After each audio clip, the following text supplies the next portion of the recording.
ጎደሎ እምነት ለጾም አይሆንም ጎደሎ እምነት ለጸሎት አይሆንም አው ሰማው ሚናድ ምድር ቢገለበት እምነት ላለው ሰው ምንም አይደለም የሥላሴን አንድነት ሶስትነት ከገባችሁ አው ሙሉ ናችሁ ያን ጊዜ ያይላል ሔዋንም ምክንያት አላዳናትም አዳምም ምክንያት አላዳነው እባብም ምክንያት አላዳናትም ምክንያት አታብጁ ያልገባችሁ ከሆነ ጠይቁ ካህኑም ሲያስተምር አውቃለሁ ትላላችሁ መምህራንም ሲያስተምሩ እናውቃለን ትላላችሁ ሊቃውንቱም ሲናገሩ እናውቃለን ትላላችሁ ራሳቸውን አዋቂ አድርገው የጨረሱ ምእመናን አሉ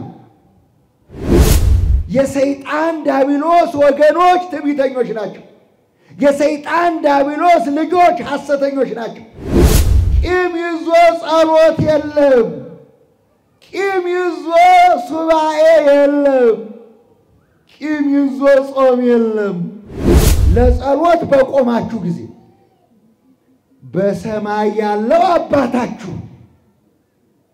ኃጢአታችሁን ይቅር እንዲላችሁ እናንተ ደግሞ ይቅር በሉ የሚያስታርቁ ብፁዓን ናቸው የእግዚአብሔር ልጅ ይባላሉና ይላል ጎረቤቶቻችሁን አስታርቁ ዋጋ እንዲኖራችሁ ጓደኞቻችሁን ባልንጀሮቻችሁን አስታርቁ ዋጋ እንዲኖራችሁ የተጣላውን አስታርቁት ግዴታችሁ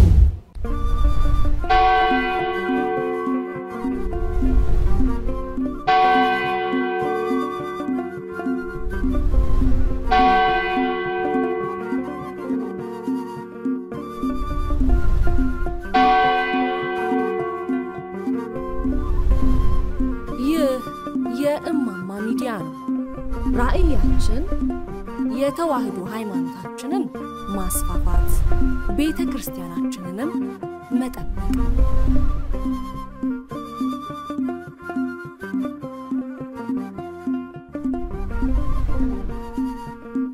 በቤተክርስቲያን ትምህርት ውስጥ የራሱ የሆነ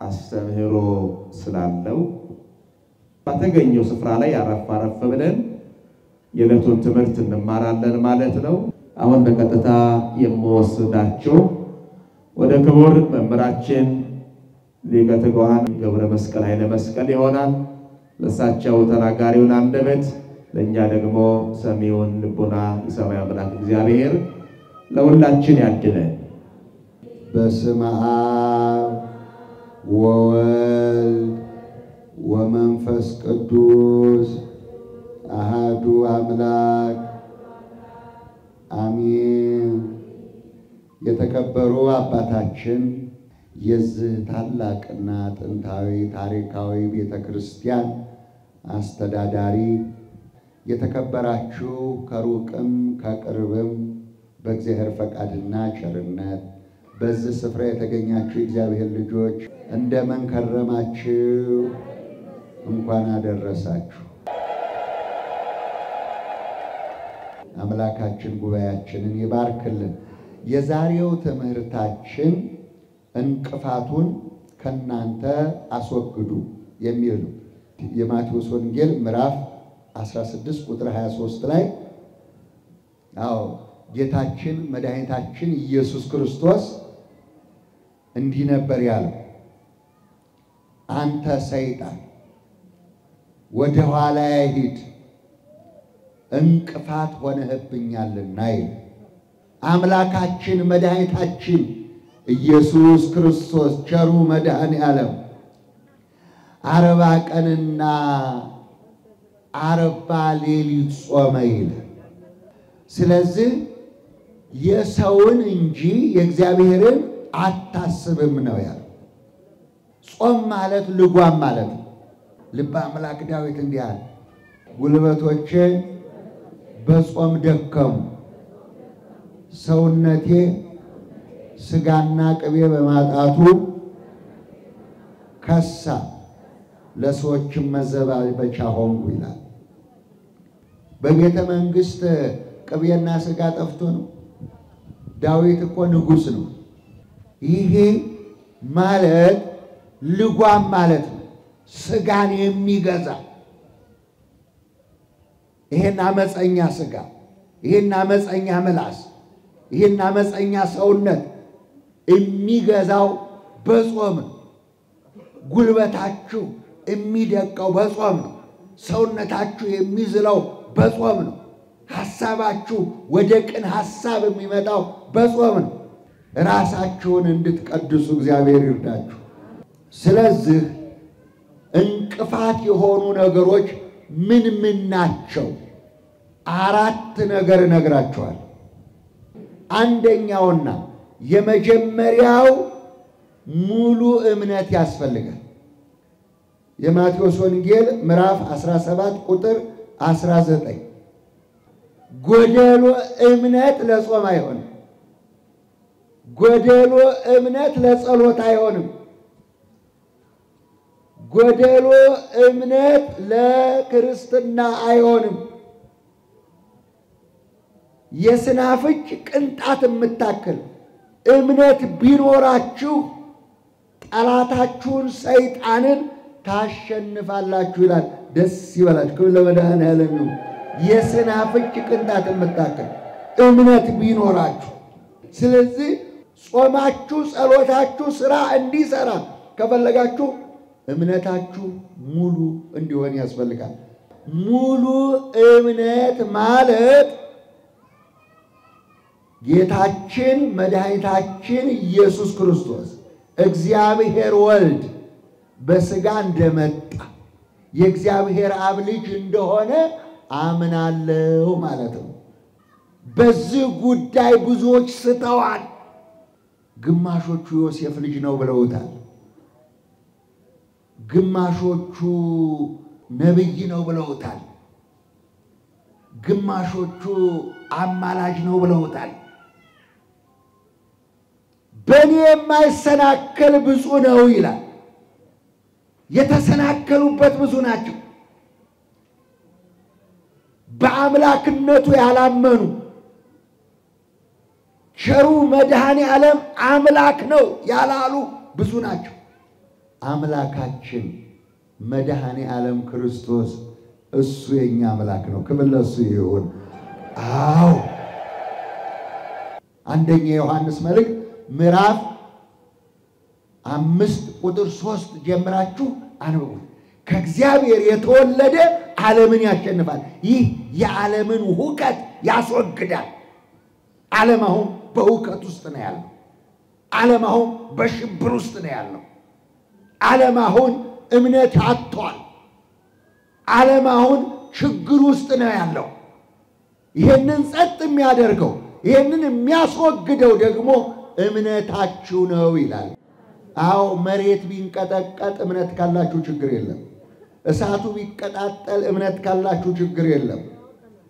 አዎ ሰማዩ ሚናድ ምድር ቢገለበጥ እምነት ላለው ሰው ምንም አይደለም። እምነት ለሌለው ግን ገሃነም ነው። እምነት ለሌለው ችግር ነው። ስለዚህ አመነ ተጠመቀ ሲባል እግዚአብሔር አብ አባት ነው፣ እግዚአብሔር ወልድ ልጅ ነው፣ እግዚአብሔር መንፈስ ቅዱስ ራሴ ነው ብሎ ማመን ያስፈልጋል። ቅዱስ ዮሐንስ በመልእክቱ እንደነገረን የዮሐንስ ወንጌል ምዕራፍ 1 ቁጥር 14 ቃል ሥጋ ሆነ ጸጋና እውነት ተሞልቶ በእኛ አደረ። የመላእክትን ዘር አልነሳም ይላል። የአዳም የልጅ ልጅ እኮ ናት ድንግል ማርያም። በድንግል ማርያም ከሥጋዋ ሥጋ ከነፍሷ ነፍስ ተወልዶ ፍጹም ሰው ፍጹም አምላክ ሲሆን መድኃኔዓለም የኔና የናንተ አባት በእኛ አደረ። ክብር ለእሱ ይሁን። በእኛ አደረ። ይሄ ነው ወገኔ። በማቴዎስ ወንጌል ምዕራፍ 25 ቁጥር 31 የሰው ልጅ ኢየሱስ ክርስቶስ በክብሩ ዙፋን ይቀመጣል፣ ኃጥአንና ጻድቃን በግራና በቀኝ ይቆማሉ ይላል። ለኃጥአን ይፈርድባቸዋል፣ ለጻድቃን ይፈርድላቸዋል። ኑ ሀቡየ ቡሩካን ወላቡየ ተረሱ መንግሥተ ሰማያት ብሎ መንግሥተ ሰማያትን ያወርሳቸዋል። ደስ ይበላችሁ። ክብር ለመድኃኔዓለም። እናንተ የአባቴ ቡሩካን ዓለም ሳይፈጠር የተዘጋጀላችሁን መንግሥተ ሰማያት ውረሱ ብሎ ያወርሳቸዋል። እሱ ነው ፈራጁ። በዮሐንስ ወንጌል ምዕራፍ 5 ደግሞ እንዲህ ይላል፣ አዎ ፍርድን ሁሉ ለወልድ ሰጠው ይላል። እግዚአብሔር አብ በአንድ ሰው እንኳን አይፈርድም ይላል። እናቶች፣ አባቶች፣ እህቶች፣ ወንድሞች ፈራጅነቱን ወደ ጎን አስቀምጠው አዎ አማላጅ ነው አሉት። አማላጅ ድንግል ማርያም ናት። ደስ ይበላችሁ። ክብር ለመድኃኔዓለም ይሁን። አማላጅ ማለት አስታራቂ ማለት ነው። መርህ ለመንግሥተ ሰማያት የመንግሥተ ሰማያት መሰላል መግቢያችን ድንግል ማርያም ዓለምን ከእግዚአብሔር ጋር አስታርቃለች። ዓለሙን መድኃኔዓለም ደግሞ ከራሱ ጋር አስታርቆናል። በሁለተኛው ቆሮንቶስ ምዕራፍ 5 ቁጥር 20 ላይ ጌታ ኢየሱስ ክርስቶስ በእግዚአብሔር ሆኖ ዓለሙን ከራሱ ጋር አስታረቀው ነው የሚለው። አምላካችን ነው፣ ሕይወታችን ነው።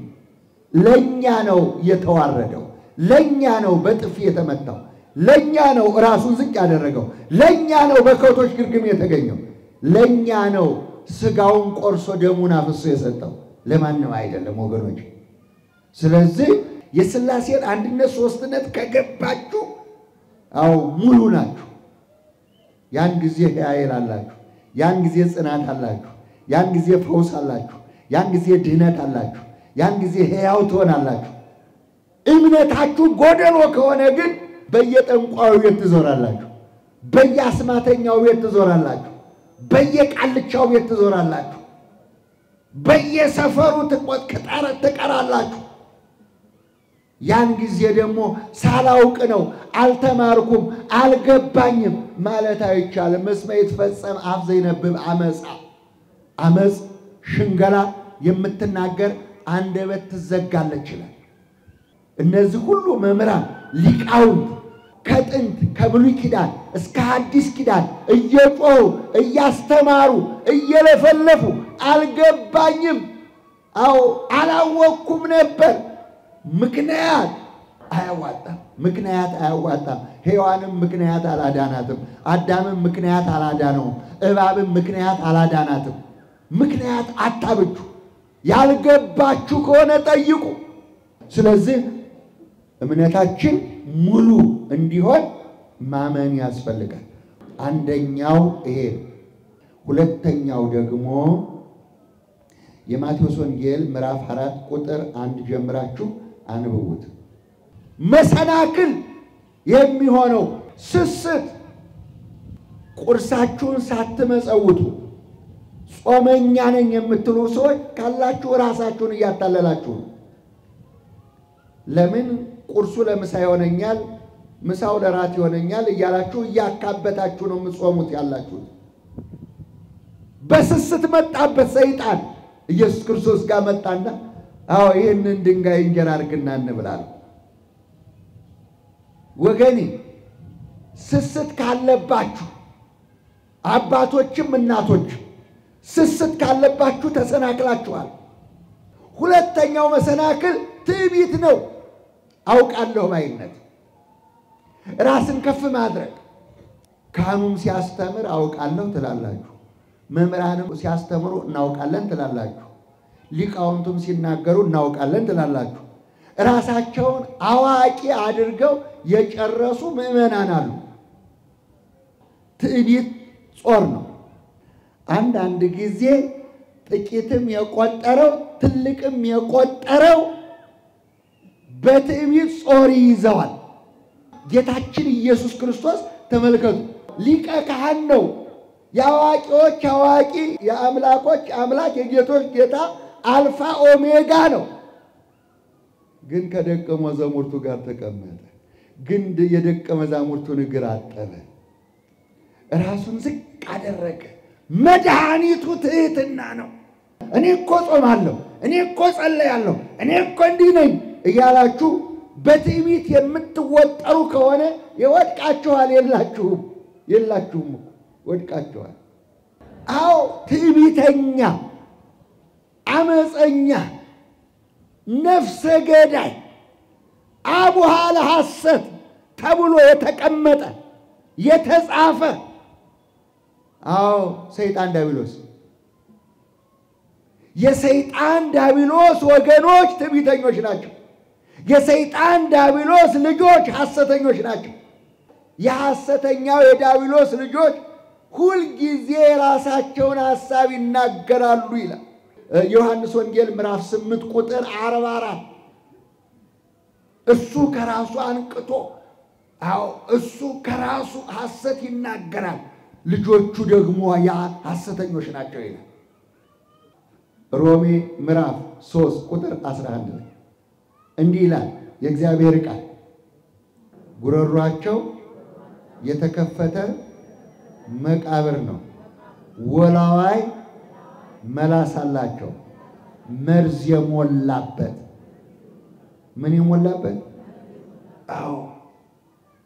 ቅዱስ ያሬድ ዓይን ይጹም ጆሮ ይጹም አንደበት ይጹም ጆሮአችሁ የሰው ሥጋ የሚበላ ከሆነ በሐሜት የተሞላ ከሆነ ምላሳችሁ ሰይፍ ከሆነ ሐሜት ነፍስ መግደል ነው ወንድሙን በሉስ በቀስታ የሚያማ ነፍሰ ገዳይ ነው ይላል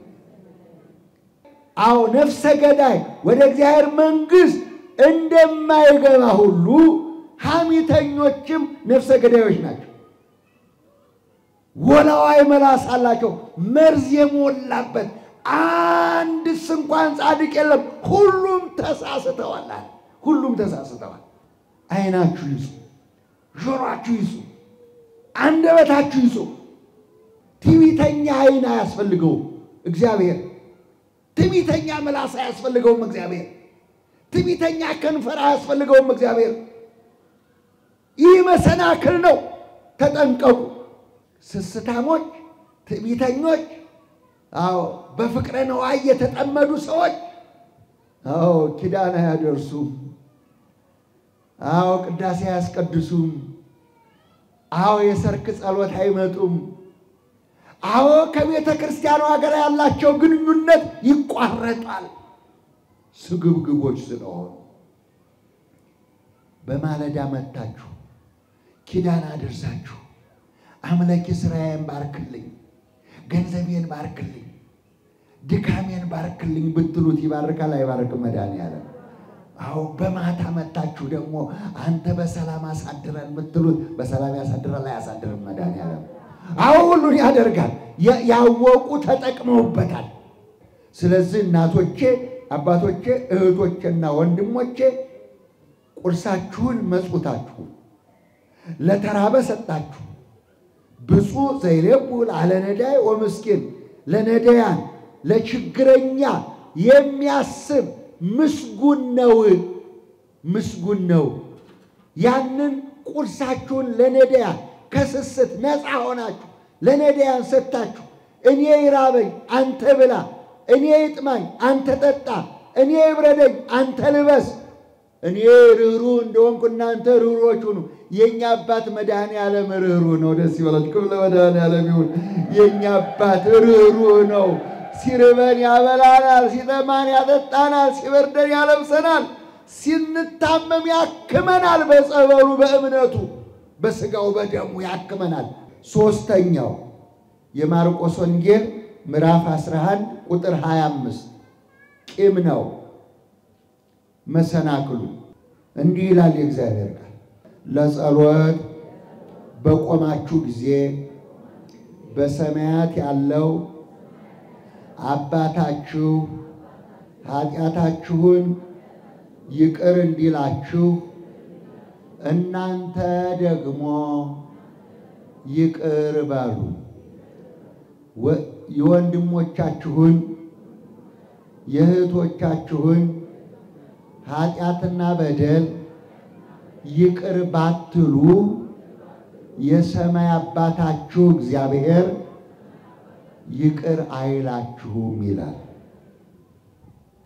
ወገኖቼ ቂም የያዛችሁ በራሳችሁ ላይ ፈርዳችኋል ቂም ይዞ ጸሎት የለም ቂም ይዞ ሱባኤ የለም ቂም ይዞ ጾም የለም። እንደ እባብ ልባም ሆኗል። ምንድነው እንደ እባብ ልባም ሆኖ ያለበት ምክንያት ያላችሁ እንደው እባብ ሁል ጊዜ በሁለት ነገር ራሱን ይጠብቃል። አንደኛው ሰው ሊነድፍ ሰው ሊነክስ ሲፈልግ ጭንቅላቱን ብቻ ያወጣል። ሰው ሳያየው በዛ ሲያል ይነክስና ጎሬው ይገባል። ራሱን አዳና አላዳነ? አዎ። ሁለተኛ ደግሞ ውሃ ሲጠጣ መርዙ ያለው ምላሱ ላይ ነው። ስለዚህ ውሃ ሲጠጣ ይወስድና ከድንጋይ ላይ ያስቀምጣል። ከየብስ ማለት ነው፣ ከደረቅ ቦታ ያስቀምጠዋል። ከዛ ውሃ ይጠጣል። ውሃውን ከጠጣ በኋላ መርዙን ወደ ምላሱ ይመልስና ይሄዳል። ራሱን አላዳነ? እንደ እባብ ልባሞች ሆኗል። እንደ እባብ ልባሞች ሆኗል። ምክንያቱም ራሳችሁን አትግደሉ ማለት ነው። ቂም መርዝ ነው። ቂም ይዞ ጾም የለም። ቂም ይዞ ጸሎት የለም። ለዚህ ነው ቅዱስ ማርቆስ በወንጌሉ ለጸሎት በቆማችሁ ጊዜ በሰማይ ያለው አባታችሁ ኃጢአታችሁን ይቅር እንዲላችሁ እናንተ ደግሞ ይቅር በሉ። አምላካችን ኢየሱስ ክርስቶስ ስትጸልዩ እንዲህ በሉ አለና ጸሎት አስተማረ። እቺ አቡነ ዘበሰማያት 80 መጽሐፍ ቅዱስ ነው። ሁሉ የራሱ ትርጉም አለው። ነገር ግን ይኸውላችሁ እኛን የበደሉንን ይቅር እንደምንል አለበዛ ጸሎታችሁ አልሰመረም። እንቅፋት ሆኖባችኋል። አሁን እንቅፋቱን አስወግዱ ነው። ከናንተ አስወግዱት፣ ግድ የላችሁ። አንዳንዱ ደግሞ እሱንም አልታረቀውም እሷንም አልታረቀውም ለምን ገሃነም ያገባኝም የሚሉ በራሳቸው ፈርደው የጨረሱ አሉ። ማን ያውቃል? ንገሩ። አዎ ይቅር ብትሉ ግን አለ ወንድሞቻችሁን እህቶቻችሁን ይቅር ብትሉ ግን እኔ አምላካችሁ እግዚአብሔር ይቅር እላችኋለሁ ይላል። የምንፈልገው ይቅርታ አይደለም? ጸሎቱ እኮ ለይቅርታ ነው።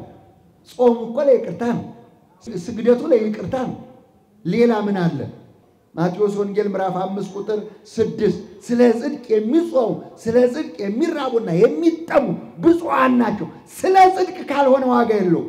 ስለ ጽድቅ ነው መራባችሁ፣ ስለ ጽድቅ መጠማታችሁ፣ ስለ ጽድቅ አው መስገዳችሁ፣ ስለ ጽድቅ ስግዱ ለእግዚአብሔር በአጸደ መቅደሱ፣ ለእግዚአብሔር በተቀደሰው ስፍራ ስገድለት።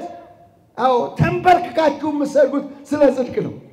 ጾሙ፣ ጸሎቱ፣ አው ምጽዋቱ፣ ይህ ሁሉ ስለ ጽድቅ ነው። ጽድቅ ካልሆነ ምን ዋጋ አለው? ስለዚህ ሶስተኛው መሰናክል፣ ሶስተኛው እንቅፋት ቂም። ጌታችን ኢየሱስ ክርስቶስ ከሰማየ ሰማያት ወርዶ ቀራንዮ የተሰቀለው በምህረት ነው። ክርስትናው የተመሰረተው በይቅርታ ነው። ይሄ ክርስትና ይቅርታ ነው። ታዲያ ይቅርታ ካላወቅን ቂሙን ካልተው የተጣላ ካላስታረቅን ዋጋ የለውም። ስለዚህ የሚያስታርቁ ብፁዓን ናቸው የእግዚአብሔር ልጅ ይባላሉና ይላል። ጎረቤቶቻችሁን አስታርቁ ዋጋ እንዲኖራችሁ። ጓደኞቻችሁን ባልንጀሮቻችሁን አስታርቁ ዋጋ እንዲኖራችሁ። የተጣላውን አስታርቁት ግዴላችሁ አው ዋጋ እንዲኖራችሁ። አቤቱ እግዚአብሔር ሆይ በሉስ ንጹህ ልብ ፍጠርልን በሉስ።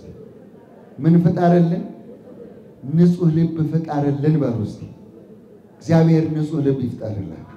ቂም የማይወላወል ንጹህ ልብ እግዚአብሔር ይፍጠርላችሁ። እግዚአብሔር ይፍጠርልን። አራተኛና የመጨረሻው እንቅፋት ንስሐ አለመግባት። የሉቃስ ወንጌል ምዕራፍ 13 ቁጥር 2 ንስሐ ካልገባችሁ ሁላችሁም ትጠፋላችሁ ይላል።